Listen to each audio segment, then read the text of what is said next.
ನಮಸ್ಕಾರ ಎಲ್ಲರಿಗೂ. ಬಾಳಿನ ನಾವಿಕ ಚಾನಲ್ಗೆ ಎಲ್ಲರಿಗೂ ಸ್ವಾಗತ. ಈ ಚಾನಲಲ್ಲಿ ಬರತಕ್ಕಂಥ ಮಾಹಿತಿ ತಮಗೇನಾದರೂ ಇಷ್ಟ ಆದರೆ ಹಾಗೂ ಸತ್ಯ ಅನಿಸಿದ್ರೆ ಲೈಕ್ ಮಾಡೋದನ್ನ ಮರಿಬೇಡಿ ಹಾಗೂ ಶೇರ್ ಮಾಡೋದನ್ನ ಮರಿಬೇಡಿ. ನಿಮ್ಮ ಬಂಧು ಮಿತ್ರರಿಗೂ ಈ ಒಂದು ಚಾನಲಿನ ಬಗ್ಗೆ ಮಾಹಿತಿ ನೀಡೋದನ್ನ ಮರಿಬೇಡಿ.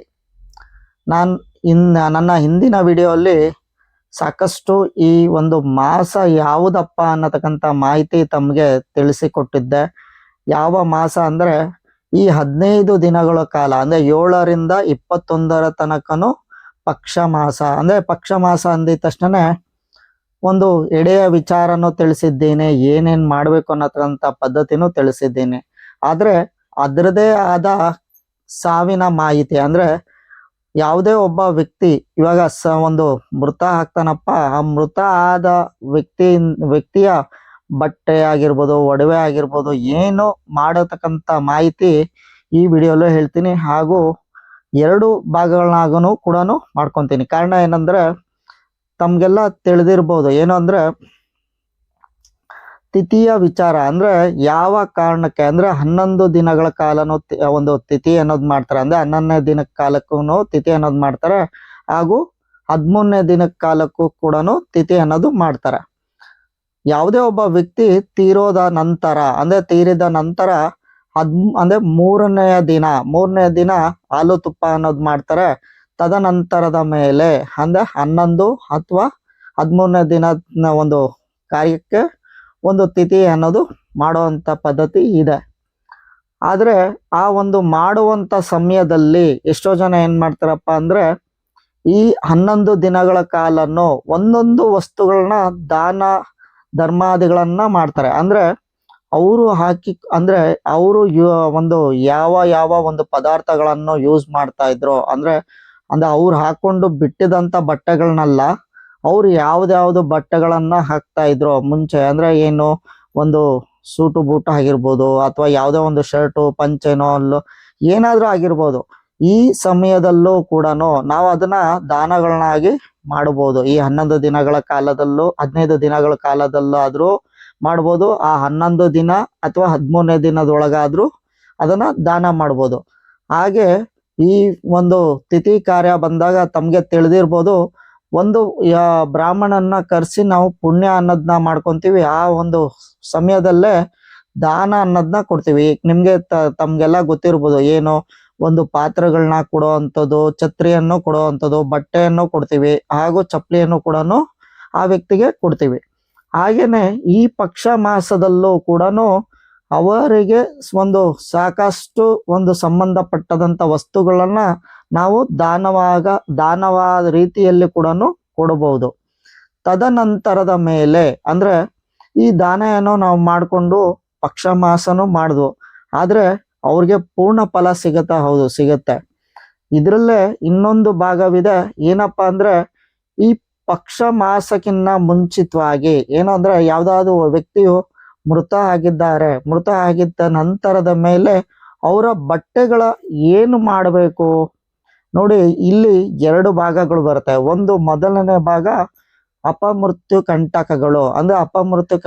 ಅಂದ್ರೆ ಯಾವುದೇ ಒಬ್ಬ ವ್ಯಕ್ತಿಯು ದುರ್ಮರಣದಿಂದ ತೀರಿದೆ ಆದರೆ ಅಂದ್ರೆ ಆಕ್ಸಿಡೆಂಟ್ಸ್ ಆಗಿರ್ಬೋದು, ಮತ್ತೆ ಅವನಿಗಿನ್ನ ಒಂದು ಆಯುಷ್ ಇರುತ್ತೆ, ಹಾಗೂ ಮೃತಪಟ್ಟು ಅಂದ್ರೆ ಒಂದು ಮಾಟ ಮಂತ್ರದ ಪ್ರಯೋಗದಿಂದ, ಹಾಗೂ ತಮ್ಗೆ ತಿಳಿದಿರೋ ಹಾಗೆ ಆ ವ್ಯಕ್ತಿಯು ನೇಣಾಕೊಂಡು ಸತ್ತಿರೋ ಅಂಥದ್ದು. ಈ ರೀತಿಯಲ್ಲಿ ಅಂದ್ರೆ ಸಾಕಷ್ಟು ರೀತಿ ಭಾಗಗಳಿದೆ. ಆದ್ರೆ ಆ ಒಂದು ಭಾಗದಲ್ಲಿ ಒಂದು ತೀರಿದ ವ್ಯಕ್ತಿಯ ಬಟ್ಟೆಯನ್ನು ಯಾರು ಕೂಡ ಹಾಕೋಬಾರ್ದು. ಯಾಕಂದ್ರೆ ಅವನಿಗೆ ಆಸೆ ಅನ್ನೋದು ಇನ್ನ ಪೂರ್ಣವಾಗಿ ಇದ್ದೇ ಇರುತ್ತೆ. ಹಾಗಾಗಿ ಏನಪ್ಪಾ ಅಂದ್ರೆ ಯಾವುದೇ ಒಬ್ಬ ವ್ಯಕ್ತಿಯು ಅಂದ್ರೆ ಪೂರ್ಣ ಆಯುಷ್ಯದಿಂದ ಅಂದ್ರೆ ತಮ್ಮ ಒಂದು ಮುಂಚೆ ಒಂದು ಆಯುಷ್ ಭಾಗ 120 ಅಂತ ಹೇಳ್ತಾ ಇದ್ರು.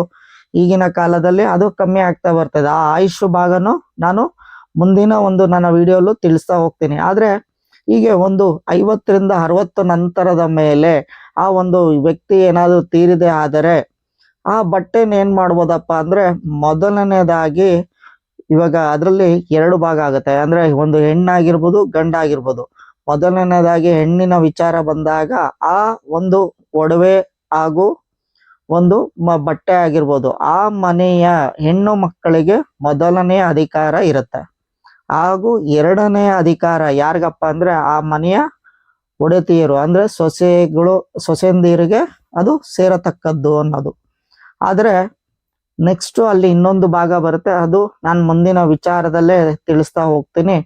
ಆದ್ರೆ ಈ ಬಟ್ಟೆಗಳನ್ನ ನಾವು ಯೂಸ್ ಮಾಡ್ಬೋದಾ ಇಲ್ವಾ? ಆದ್ರೆ ಈ ರೀತಿಯಲ್ಲಿ ಮೃತ ಆಗಿದವರು ಅಂದ್ರೆ ಯಾವುದೇ ಒಬ್ಬ ಒಂದು ಗಂಡಸೆ ಆಗಿರ್ಬೋದು ಹೆಂಗಸೆ ಆಗಿರ್ಬೋದು, ನಾರ್ಮಲ್ ಡೆತ್ ಅನ್ನತಕ್ಕಂಥ ಒಂದು ಏನ್ ಬರುತ್ತೋ ಆ ವ್ಯಕ್ತಿಗಳ ಒಂದು ಬಟ್ಟೆಗಳನ್ನ ಯಾರಾದರೂ ಕೂಡ ಯೂಸ್ ಮಾಡ್ಬೋದು. ಅದೇ ದುರ್ಮರಣದಿಂದ ಏನಾದ್ರೂ ತೀರಿದ ಸಮಯದಲ್ಲಿ ಅಂದ್ರೆ ದುರ್ಮರಣದಿಂದ ಸೇರಿದಂತ ಬಟ್ಟೆಗಳ ವ್ಯಕ್ತಿಗಳ ಬಟ್ಟೆಯನ್ನು ನಾವು ಯಾವುದೇ ಕಾರಣಕ್ಕೂ ನಾವು ಅದನ್ನ ಯೂಸ್ ಮಾಡಬಾರ್ದು. ಆಯ್ತು. ತದನಂತರದ ಮೇಲೆ ಅಂದ್ರೆ ತಮ್ಗೆಲ್ಲ ತಿಳಿದಿರ್ಬೋದು, ನಮ್ಮ ಹಿರಿಯರ ಬಟ್ಟೆಗಳನ್ನ ಕೂಡ ನಾವು ಪಕ್ಷ ಮಾಸ ಅಂದ್ರೆ ನಾವು ಈ ಪಕ್ಷ ಮಾಸದಲ್ಲಿ ಅವ್ರು ಯೂಸ್ ಮಾಡಿದಂತ ಒಡವೆಗಳನ್ನ ಇಡ್ತೀವಿ, ಹಾಗೂ ಒಂದು ಬಟ್ಟೆಗಳನ್ನ ಕೂಡ ಇಡ್ತೀವಿ. ಅಂದ್ರೆ ಒಂದ್ ಜೊತೆನೋ ಎರಡು ಜೊತೆನೋ ಏನೋ ಒಂದು ಇರುತ್ತೆ, ಅಂದ್ರೆ ನಮ್ಮ ಹಿರಿಯರು ಯೂಸ್ ಮಾಡಿದಂಥದ್ದು. ಹಾಗೆ ನಮ್ಮ ತಲೆಮಾರಿಗೆ ಅಂದ್ರೆ ಮೊದಲನೇ ತಲೆಮಾರಿಗೆನೋ ನಮ್ಗೆ ಸಿಗುತ್ತೆ, ಆದ್ರೆ ನಮ್ಮ ಹಿರಿಯ ತಲೆಗಳದ ಬಟ್ಟೆಗಳು ಮಾತ್ರ ಸಿಗಲ್ಲ. ಯಾಕಂದ್ರೆ ದಿನದಿಂದ ದಿನಕ್ಕೆ ಅದು ನಾವು ಕಳ್ಕೊಂತ ಹೋಗ್ತೀವಿ. ಹಾಗಾಗಿ ನಮ್ಮ ತಂದೆ ಬಟ್ಟೆಗಳನ್ನ ಮಾತ್ರ, ತಂದೆ ತಾಯಿಗಳ ಬಟ್ಟೆಗಳು ಮಾತ್ರ ಇಟ್ಕೊಂಡಿರ್ತೀವಿ. ಆದ್ರೆ ಅವರು ಯೂಸ್ ಮಾಡಿದಂತ ವಸ್ತುಗಳು ಯಾವ್ದಾದ್ರೂ ಇಟ್ಟು ನಾವು ಪೂಜೆ ಮಾಡ್ಬೋದು. ಈ ರೀತಿ ಬಂದಾಗ ಇಲ್ಲಿ ಒಂದು ಮುಖ್ಯವಾದ ಏನ್ ಬರುತ್ತಪ್ಪ ಅಂದ್ರೆ ತಾಳಿಯ ವಿಚಾರ. ಅಂದ್ರೆ ಏನಾದರಾದರೂ ಅಂದ್ರೆ ಇವಾಗ ಒಂದು ಆ ಹೆಣ್ಮಗಳಿಗೆ ಗಂಡ ಏನಾದ್ರು ತೀರೋಗಿರ್ತಾನೆ, ಅವ್ರಿಗೆ ಇಬ್ರು ಗಂಡು ಮಕ್ಕಳು ಇರ್ತಾರಪ್ಪ. ಆದ್ರೆ ಅಲ್ಲಿ ತಾಳಿಯ ವಿಚಾರ ಅಂದ್ರೆ ಯಾವುದೇ ಒಂದು ಪೂಜಾದಿ ಕಾರ್ಯಗಳನ್ನ ಮಾಡಕ್ಕಾರ ಆ ಒಡವೆಯನ್ನು ಕೂಡ ಅಲ್ಲಿ ಇಡ್ಸ್ತಾರೆ, ಅದು ಕೆಲವೊಂದು ಜಾಗದಲ್ಲಿ. ಆದ್ರೆ ಆ ತಾಳಿ ಅನ್ನೋದು ಇಡುವಂತ ಪದ್ಧತಿ ಯಾವಾಗಪ್ಪ ಅಂದ್ರೆ ಆ ತಾಯಿನೂ ದುರ್ಮರಣ ಆಗ್ಬೇಕು. ಆ ತಾಯಿ ದುರ್ಮರಣ ಆಗಿ ಅಂದ್ರೆ ಒಂದು ಸಾವನ್ನಪ್ಪಿದ ನಂತರ, ಅಂದ್ರೆ ದುರ್ಮರಣ ಅಂದ್ರೆ ಒಂದು ಸಾವಿನ ನಂತರದ ಮೇಲೆ ಆ ಒಂದು ತಾಳಿಯನ್ನು ನಾವು ಆ ಒಂದು ಭಾಗಕ್ಕೆ ಅಂದ್ರೆ ಕಳಶದ ಭಾಗದ ಹತ್ರ ಇಡ್ಬೇಕಾಗತ್ತೆ. ಆದ್ರೆ ಆ ತಾಳಿ ಯಾರ ಹತ್ತಿರ ಇರ್ಬೇಕು ಅನ್ನೋದಕ್ಕಂಥದ್ದು ಮಾಹಿತಿ ಬರುತ್ತೆ. ಇಲ್ಲಿ ಯಾವುದೇ ಒಂದು ಮಗನ ವಿಚಾರ ಬಂದಾಗ ಒಂದು ಒಂದು ಮಕ್ಕಳು ಅಂದಿದ ತಕ್ಷಣ ಇಬ್ರು ಮಕ್ಕಳು ಅಂತ ಬರುತ್ತೆ. ಅದೇ ಒಬ್ಬನೇ ಮಗನಾದರೆ ಯಾವುದೇ ತರ ತೊಂದರೆ ಬರಲ್ಲ. ಆದ್ರೆ ಇಬ್ಬರು ಮಕ್ಕಳಿದ್ದಾಗ ಅಂದ್ರೆ ಅವ್ರೇನಾದ್ರು ಡಿವೈಡ್ ಅನ್ನೋದಾದಾಗ ಇಲ್ಲಿ ಅವ್ರಿಗೂ ಒಡಬೇಕಾಗತ್ತೆ, ಇವ್ರಿಗೂ ತಾಳೆ ಅನ್ನೋದು ಬೇಕಾಗತ್ತೆ. ಯಾಕಂದ್ರೆ ಒಂದೇ ಸಮಯದಲ್ಲಿ ಇಬ್ರು ಮಾಡಲ್ಲ. ಯಾಕಂದ್ರೆ ಇವ್ರು ಮಾಡೋತಕ್ಕಂಥ ಸಮಯ ಬೇರೆ ಇರುತ್ತೆ, ಇವ್ರು ಮಾಡತಕ್ಕಂಥ ಸಮಯನೇ ಬೇರೆ ಇರುತ್ತೆ. ಆದ್ರೆ ಆ ತಾಳಿಯನ್ನು ಏನ್ ಮಾಡ್ಕೋಬೇಕಪ್ಪ ಅಂದ್ರೆ ಆ ಒಂದು ದುರ್ಮರಣದ ನಂತರ ಅಂದ್ರೆ ಆ ಒಂದು ಹೆಣ್ಮಗಳು ತೀರೋದ ನಂತರ ಅವ್ರ ತಾಯಿ ಆ ತಾಳಿಯನ್ನು ಎರಡು ಭಾಗವಾಗಿ ಮಾಡಿ ಅಂದ್ರೆ ಆ ಒಂದು ತಾಳಿನ ಎರಡು ತಾಳಿಯನ್ನ ಮಾಡಿಸ್ಬೇಕಾಗತ್ತೆ. ಅಂದ್ರೆ ಅದರ ಒಂದು ಕರಗಿಸಿ ಅದ್ರಲ್ಲಿ ಎರಡು ತಾಳಿಯನ್ನು ಮಾಡಿ ಒಂದು ಭಾಗ ಅಣ್ಣ ಇನ್ನೊಂದು ಭಾಗ ತಮ್ಮನ್ನು ಇಟ್ಟು ಒಂದು ಕಳಶದ ಪೂಜೆ ಅಂದ್ರೆ ಆ ಒಂದು ಏನು ಕಳಶ ಪೂಜೆ ಅನ್ನೋದು ಏನ್ ಮಾಡ್ಕೊಂತ ಇರ್ತಾರೋ ಅಂದಿನ ದಿನ ಅವರು ಒಂದು ನಿಯಮಾನುಸಾರ ಅದನ್ನ ಪೂಜೆಯನ್ನ ಮಾಡ್ಬೋದು. ಆದ್ರೆ ಈ ತಾಳಿಯ ವಿಚಾರ ಬಂದಾಗ ಯಾವುದೇ ಕಾರಣಕ್ಕೂ ಅದಕ್ಕೆ ಒಂದು ಸಂಬಂಧಪಟ್ಟದಂಥದ್ದು. ಅದು ಇವಾಗ ಯಾವುದೋ ಒಬ್ಬ ವ್ಯಕ್ತಿ ಒಂದು ಊರಲ್ಲಿ ಒಂದು ಹಳ್ಳಿಯಲ್ಲಿ ಇರ್ತಾನಪ್ಪ, ಆದ್ರೆ ಹಳ್ಳಿಯನ್ನು ಬಿಟ್ಟು ಸಿಟಿಗೆ ಬಂದಿರ್ತಾನೆ. ಆದ್ರೆ ಇನ್ನೊಬ್ರು ವಿಚಾರ ಬಂದಾಗ ಅವನು ಅದೇ ಊರಲ್ಲಿ ಇದ್ರೂ ಕೂಡ ಆ ಒಂದು ವಿಚಾರ ಬಂದಾಗ ಅದಕ್ಕೆ ಯಾವ ಮನೆಯಲ್ಲಿ ಪೂಜೆ ಪುನಸ್ಕಾರಗಳು ನಡೆಯುತ್ತೋ ಆ ಜಾಗದಲ್ಲಷ್ಟೇ ಆ ಒಂದು ಒಡವೆ ವಿಚಾರ ಇರ್ಬೇಕಾಗತ್ತೆ. ಆಯ್ತು, ಆ ಒಂದು ಜಾಗ ಏನೋ ಆಯ್ತು ಅಂದ್ರೆ ನೀವು ಇರೋತಕ್ಕಂಥ ಪೂಜೆ ಮಾಡತಕ್ಕಂಥ ಜಾಗದಲ್ಲೇ ಆ ಒಡವೆಗಳು ಇರ್ಬೇಕಾಗತ್ತೆ. ಯಾಕಂದ್ರೆ ನೀವು ಆ ಮನೆಯಲ್ಲಿ ಪೂಜೆ ಪುನಸ್ಕಾರ ಏನು ಇಲ್ಲವೋ ಆ ಜಾಗದಲ್ಲಿ ಏನಾದ್ರೂ ಒಡವೆ ಇಟ್ಟಿದ್ದಾದರೆ ಅಶುಭ ಫಲ ಅಂದ್ರೆ ಅಶುಭ ಆಗತ್ತೆ. ಏನಂದ್ರೆ ಅದಕ್ಕೆ ಯಾವುದೇ ತರದ ಪೂಜೆ ಪುನಸ್ಕಾರ ಅನ್ನೋದು ಆಗಲ್ಲ, ಮತ್ತೆ ಆ ಮನೆಯಲ್ಲಿ ದೀಪ ಅನ್ನೋದು ಕೂಡ ಹಚ್ಚಲ್ಲ. ಹಾಗಾಗಿ ಏನಾಗುತ್ತೆ ಅಂದ್ರೆ ಆ ಮನೆಯ ಯಜಮಾನಗೆ ಅಂದ್ರೆ ಅವನ ತಮ್ಮನೇ ಆಗಿರ್ಬೋದು ಅಥವಾ ಅಣ್ಣನೇ ಆಗಿರ್ಬೋದು, ಅದರ ಫಲ ಏನಪ್ಪ ಹೇಳುತ್ತೆ ಅಂದ್ರೆ ಅಶ್ರೇಯಸ್ಕರ ಅಂದ್ರೆ ಅದು ಒಂದು ಅಶುಭ ಸ್ಥಾನ ಅನ್ನತಕ್ಕಂಥದ್ದು ಮಾಹಿತಿ ಇದೆ. ಆದ್ರೆ